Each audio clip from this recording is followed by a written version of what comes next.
Alrighty, thank you so much. I am a soon-to-be PhD student, so not quite doctor yet, but thank you for the title.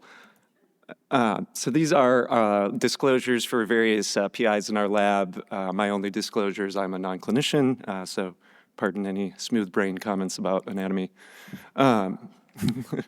So obesity is a known risk factor for complication. We're well aware of that.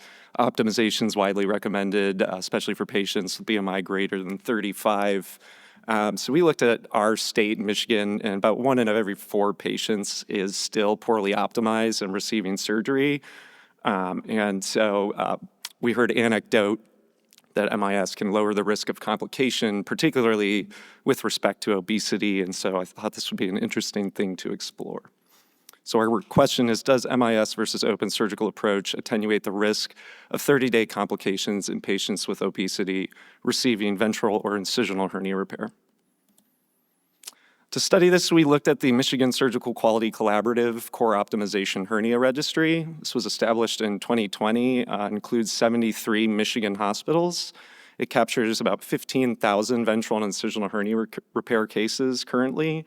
It is representative of about 90% of the operations that occur in our state, so it is very population level patient hernia, and it includes patient hernia and operative characteristics. It collects 30-day outcomes, 1-year pros. The data is abstracted by professionally trained nurses, and then it's audited annually by the central MSQC team for quality and completeness. So we performed a retrospective cohort study. Our inclusion criteria were all ventral and incisional hernia repairs performed between Jan 2020 and September 2023. We included all adults and any open lab robotic ventral incisional hernia repairs. We excluded urgent and emergent cases. We're curious to look just in ventral hernia repair or elective repair, and we exclude any cases missing BMI data and hernia variables. There were not that many. We also excluded cases that converted from one approach to the other mid-case, and we excluded any underweight patients as well. So our primary outcome was any medical or surgical complication within 30 days. We combined the laparoscopic and robotic group into one MIS approach. I performed a sensitivity analysis to make sure there were no differences in the marginal effects of those two approaches. There were none, so we felt safe to combine them. We performed some univariate statistics on cohort demographics, which I'll breeze through pretty quickly here.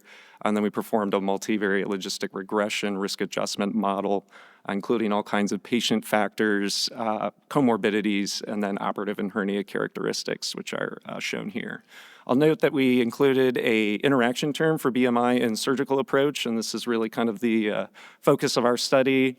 We used robust standard errors and, of course, accounted for hospital clustering. And so then we used post-estimation to compare the adjusted relative risk of complication within CDC obesity categories. So we had 11,886 patients in this study, 5,260 in the MIS cohort and 6,626 in the open cohort. The ages were very similar across these two groups, slightly more women in the MIS cohort. BMI was slightly higher in our MIS cohort, and you can see that's kind of represented in the class 2 and 3 obesity group. And then for our hernia characteristics, hernias were slightly larger in the MIS cohort as well. That p-value is very small, and you can see that is mainly comprised in the 2 to 5 centimeter group. And then for surgical approach, this is just included so you can appreciate the proportion of laparoscopic versus robotic cases included in the MIS group. It's about 24% were lap. And then this is our myofascial release data, slightly more often in the open cohort, and mesh was very much more often used in our MIS cohort, as we'd expect. So these are the results of our logistic regression. I'll go through these covariates. Female sex in all of our modeling appears to be associated with an increased risk of complication.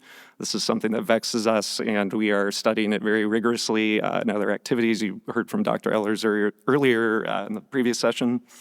And then hypertension and history of DVT and smoking within the past year were also associated with increased odds of complication.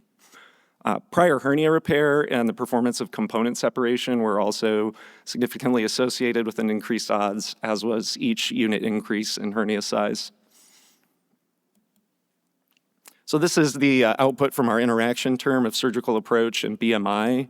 On the x-axis here, we have BMI, and on the y-axis, we have the risk-adjusted probability of any complication. That red line represents our open cases, and the blue line represents MIS. You can appreciate quite a divergence there in the higher BMI groups.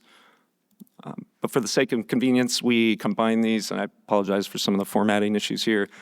We combined, or we looked at the relative risk of open versus MIS within CDC obesity categories.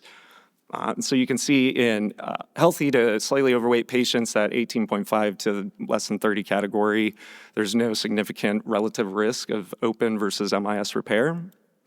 But when you get into the class 1 obesity group here, the adjusted relative risk of a complication if you perform open versus MIS repair is significantly high. And the same goes for class 2 obesity, and very significant here in class 3 obesity. So I have to acknowledge some limitations here. This is a retrospective cohort study. It suffers from all of the known limitations of retrospective cohort studies. We performed this in a single state, and our smoking variable, we have since changed this, but in this group, it's within 1 year. And I suspect smoking within a month surgery or something even closer to that, some more granular smoking data would probably amplify the effect of that. And then, of course, we grouped a bunch of postoperative complications into one composite complication. This is for the sake of statistical power, but as our registry grows, we'll start to disentangle surgical site infection versus MI versus all of these other complications included in there. So with the results of this, do we give MIS to everybody? Probably not quite, but there's much more that we expect to study to help answer that question and provide granular detail as to which scenarios are appropriate or more beneficial to use laparoscopic techniques or minimally invasive techniques. It's particularly with long-term hernia recurrence and especially patient-reported outcomes, pain, regret, quality of life. There are also access to care and cost considerations, with these different approaches. And we're very curious about the interaction effects of hernia size, BMI, and operative approach. That's some very fancy modeling I'll be looking into in my PhD studies. And with that, I will leave you with this slide, acknowledge our team, and thank you for your time.